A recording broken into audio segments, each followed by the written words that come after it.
Pros and cons of waking up to a matrix, and the attempts to get you back to sleep. Hello, and welcome, as always. Thank you so much for stopping to listen to me.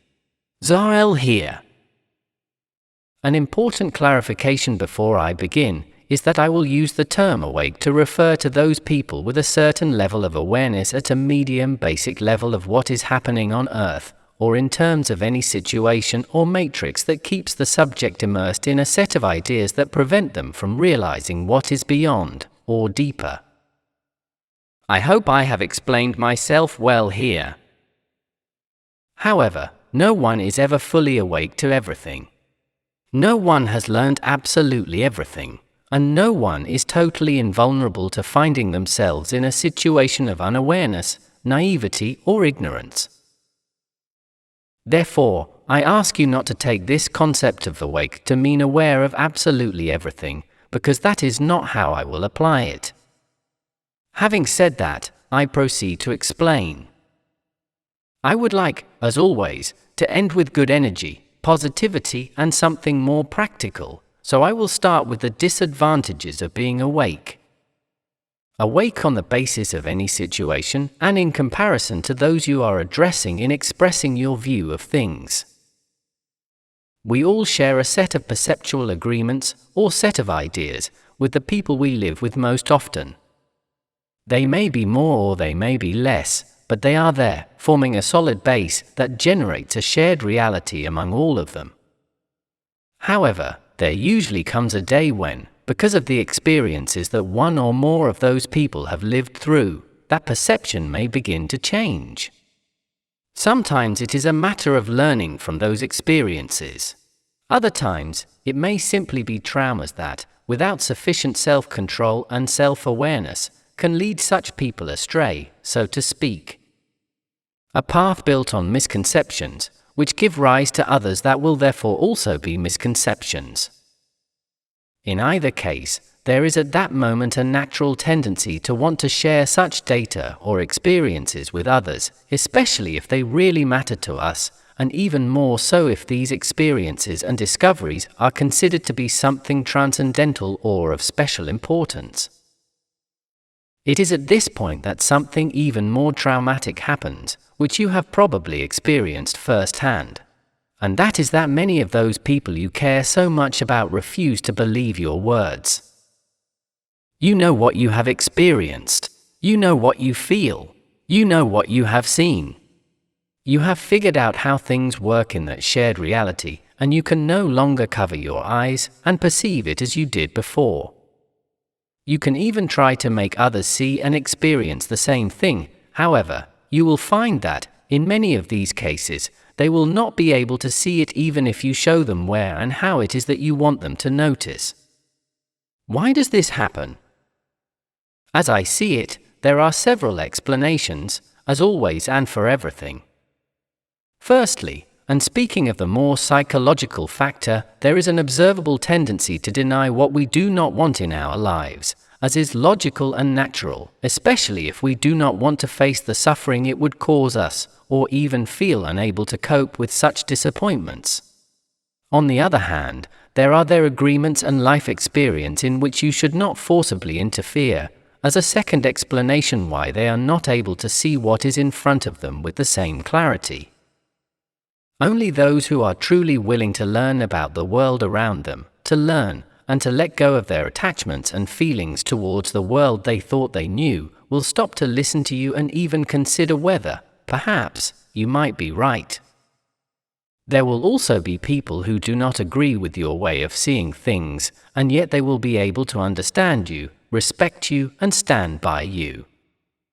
This is invaluable, because not only does it say a lot about them, but they probably really love and respect you. Treasure them. But with those people who completely reject your perception and your experience because they refuse the suffering it would cause them and that is blocking them from seeing beyond it, you will find yourself, or may have found yourself, facing repeated attacks on you, your values, your intentions, or your intelligence. An attack, in short, on the messenger who was only trying to deliver what he had learnt and experienced, to those whose future he wanted to change for the better. It is something we cannot avoid, because as I said before, often you can no longer simply blindfold yourself and understand things as you did before. Though of course you must be open to the possibility of being wrong yourself, always. Never lose sight of that, nor lose the humility to be able to accept that, even with others. However, be aware that being willing to accept your mistakes will not guarantee that others will understand them. Accept it, because it is not something that is in your control, beyond caring about your frequency, your intentions, your values, and trusting that everything happens for many reasons. If you decide to share it, tell the truth without fear of not being believed, or rather, without fear conditioning you to tell it. Because fear is often unavoidable in situations that are really important to you. Maybe that is precisely the way they have chosen to realize some things, or to start thinking about them. You may change their destiny for the better, from your perspective, of course. Or you may be wrong, in which case you will be open-minded and willing to accept it, apologize and be grateful for understanding if there is any. Therefore there will be no such absurd fear of not being right, or not being right will not be a problem for you. However, it is up to you to what extent to share that truth, because the risk of alienating those people from you is something I cannot take away from you. It is also not about going around saying the first thing that comes into your head. Take responsibility for the things you believe and don't believe, and all the whys and wherefores, without letting emotions influence your conclusions. Emotions matter, and they have great power, but this is not where they work best. That's for sure. But as we have said before, we can only offer, and nothing else. Even if you wanted to impose a reality on someone, there is not much you can do if the people in question are not receptive to it. For in such cases, they will prefer to be receptive to the less uncomfortable reality, shared perhaps by those who, through their pretty lies, will guide them and keep them inside that little box called the matrix, of whatever kind, that favors those controllers, who will of course claim to have great goodness in their hearts, and will go to great lengths to try to convince them and you of it, before it is too late.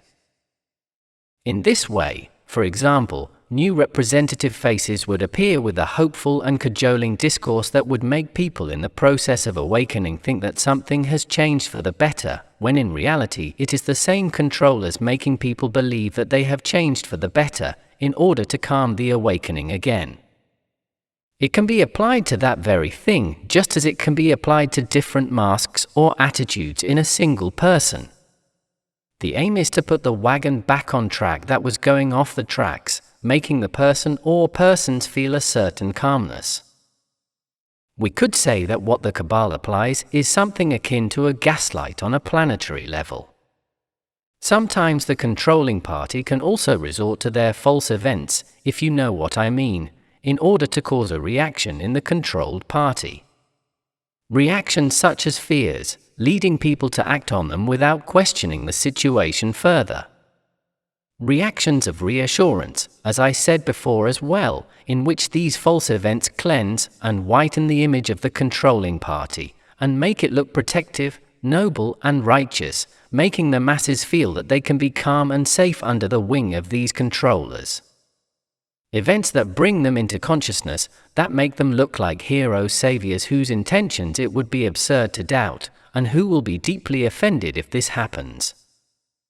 How could you doubt me, when I am the one who carried out the regressive cleansing campaign just a few days ago? It's just a crazy example that comes to mind, off the top of my head. Everything that happens that can unmask the controlling party are just mere coincidences. Like for example, if some dates with curious numerology coincide with your presence, and at the same time with some accident that ends many lives. This is just another crazy example that came to my mind.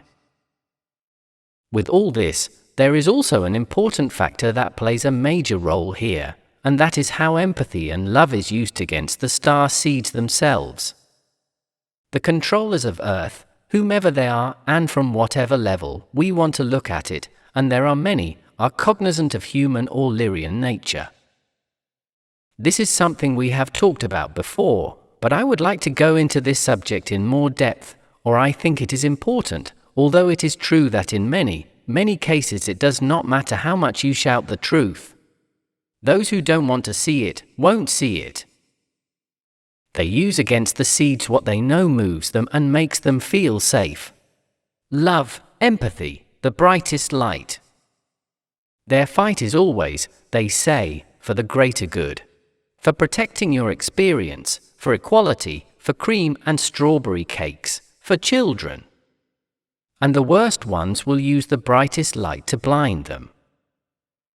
They have been known, on some levels, to use people stripped of their empathy altogether, as it would be an obstacle or impediment for them to accomplish their missions. This in itself is a clear reflection of the empathy and love that actually dwells in the hearts of their owners or controllers. In other words, absolute zero. Life for these people is a game of some strategy game, in which they have certain resources at their disposal that they will not hesitate to use to accomplish their goals. And one of their best resources is to pretend to have great empathy, if that will bring them the necessary trust from people, or from a certain public, to fulfill those objectives. And this is a dangerous thing, since the artificial, as we said not too long ago, enjoys greater or more unlimited resources than the natural, authentic and genuine. Because seeds and good-hearted people will always act under the honorable limitation of their ethical and moral code, while those who have no qualms about lying, creating situations or simulating feelings, have an unlimited arsenal of tools and weapons at their disposal against the former, who, driven by their desire for a kinder reality, will decide to believe that such controllers would not be so bad as to do all that. Once again, it is the game they themselves have invented and for which they create and eliminate rules as they wish, always for the population. Because there are no rules for them to follow.